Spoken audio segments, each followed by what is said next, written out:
Hi guys, Brant here, and welcome to another commentary video. Today's topic, we're going to be talking about the fact that, I actually like Dead by Daylight. I actually do like this game most of the time. Apparently that's not a sentiment that a lot of people hold who play the game, and it's kind of weird. But I want to talk about, like, the fact that I do like the game, and also what keeps me from, like, loving the game and making it, like one of my favorite games. It's not even my top 10 games, despite the fact that I play it so much. And I want to kind of talk about, you know, the big three reasons that is. So I do actually like Dead by Daylight a lot. I think that the novel idea that you can play the killer is super cool and super neat. And as somebody who grew up watching horror films, it's really, really neat to be able to play some of these. Like, what got me into the game, if you don't know the deepest lore, is that I tried it out a little bit, but what really sold me was that Michael Myers was in the game. And Halloween is my favorite horror franchise, and, you know, some of my favorite movies of all time, period. Both It, the original, and Halloween 2018 are currently some of my favorite movies, period. Love those movies to death. So the ability to play Michael Myers, like, really sucked me into the game. And then there was Freddy, and then there was Bubba, and now we are playing Pinhead, and I like Hellraiser a lot too. So it's just kind of like, you know, it's just like, it's really, really, really, really cool. It's really, really awesome. And I really like the game a lot for its novelty. I like the intensity of the chases. I used to like most of the maps in the game, at least from an aesthetic standpoint. I don't like a lot of the reworks.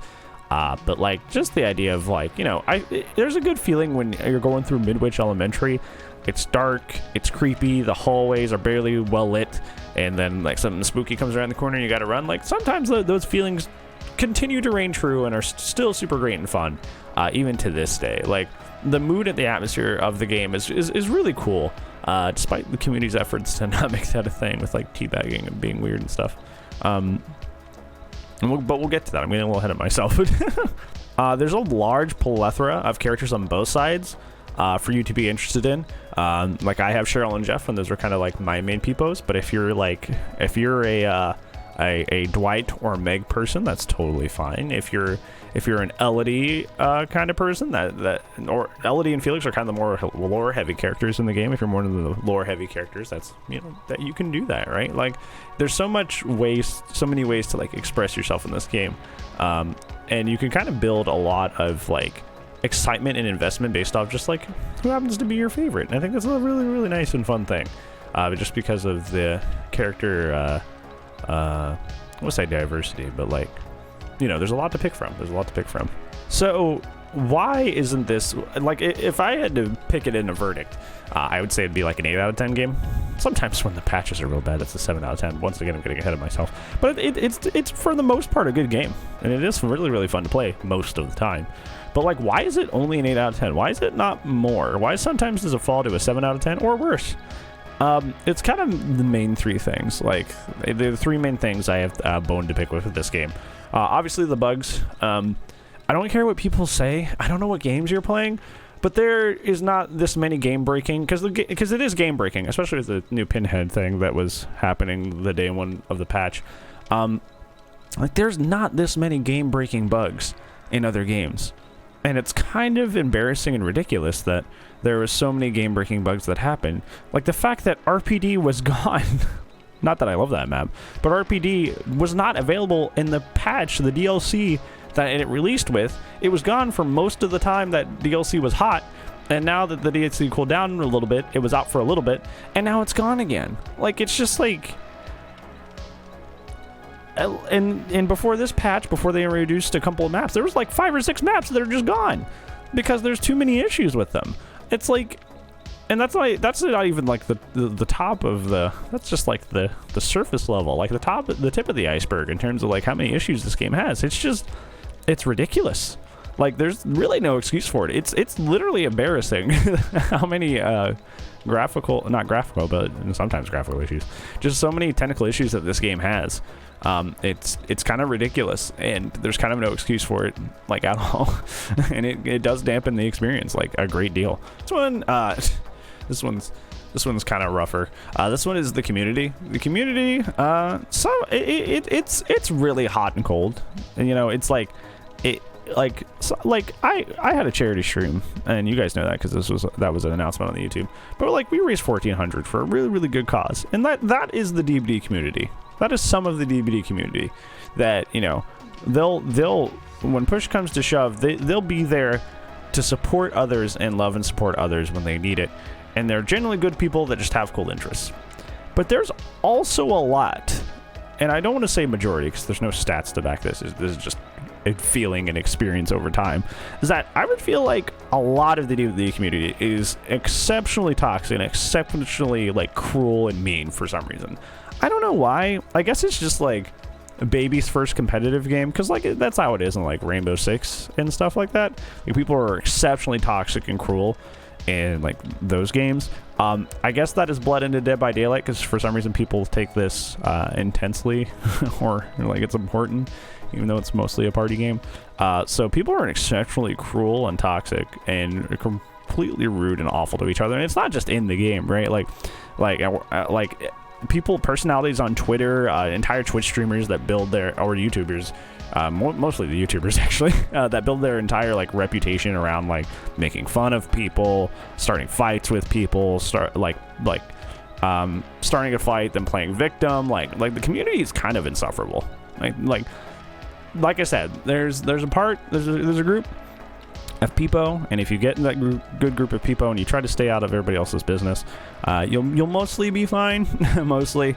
But for the most part, like, I feel like the community is a really negative place to be most of the time. So keep an eye on your content, but that's like a different video. So, but yeah, keep an eye on what you're exposing yourself to from a content perspective, because this community can be kind of accessible sometimes, if not a lot of the time. Okay, last but not least, we're going to be talking about the game balance. The game balance is just completely screwed. Like, is there a game balance? I don't know. Like, they just kind of like sometimes game balance and sometimes they don't, and it's kind of made this like weird issue where like perks, items, certain killers are like super duper S tier. Like, they're like all the way up here, and then like if you want to use like a fun perk that came with your character, like you're like, I like Quentin because like Quentin was cool from Nightmare on Elm Street, so I want to use Wake Up. Wake Up's like all the way down here. It's not only like a not great perk, but it is like literally almost pointless to use most of the time. Like, you may not even get value. And the fact that there's this much disparity between the perks, like, let's take a good perk, the perk that's just good but not like crazy, like Bond or Inner Strength. That is still like this far away. Like, S tier is all the way up here, and A tier is like all the way down here. Like, the discrepancy between the powers of stuff in this game is crazy, right? Like, there's no reason that this should be Sprint Burst and this should be Bond. Like, these are both great perks.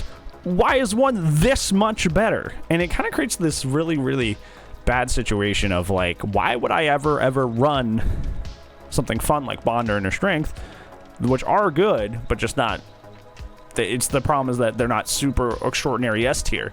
Like, the S tier perks are doing way too much, and like the C and D perks are doing way too little, and that creates this very irritating style of play where people are literally only playing the most OP stuff because the stuff is so OP.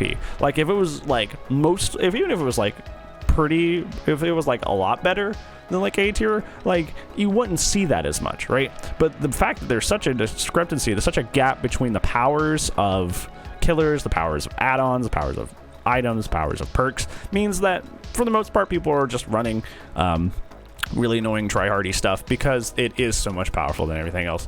And I think those are the three things that kind of just like really get under my skin with the game. Also, honorable mention, why are the servers so bad? I have never played an online game that has so much lag, ping, and getting dedicated as Dead by Daylight does. Like, what is wrong with your servers? And this one I can't really talk about too much because I don't have too much knowledge on it. But I definitely know enough to understand that something's wrong. Like, why? Like, I've played so many games where I have like connected to someone that's on the West Coast, right? And we've played together, and I don't see their ping skyrocketing to over 100. Like, or like somebody who's VPNing from the wrong server.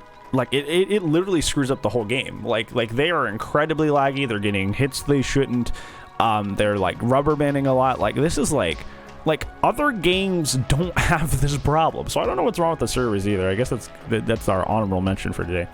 But yeah, that is like the reason I like Dead by Daylight, but also like kind of the main reasons it's far from my favorite, and why I, you know, when people are like, I hate this game, like, you know, I agree with you because of A, B, and C. Those are the reasons that I'm like, yep, game's pretty sucky for that reason too. So yeah, hopefully this was a informative video, and you know, you got something out of like hearing me speak my thoughts, giving me my 2 cents. But yeah, I don't think anything else for you. If you liked this video, you know, there's a way to like it like that. Also, if you want to do the sub-roonies, that'd be great. We're trying to reach that 1K, and you can take away whenever you want. So don't feel like that's like a commitment or anything. You can just support me and call it a day. That'd be really, really cool of you. Be cool. Yeah, I don't have anything else for you. So thank you so much for watching, friendo. And if I don't see you in the next video, I will see you when I see you. Goodbye.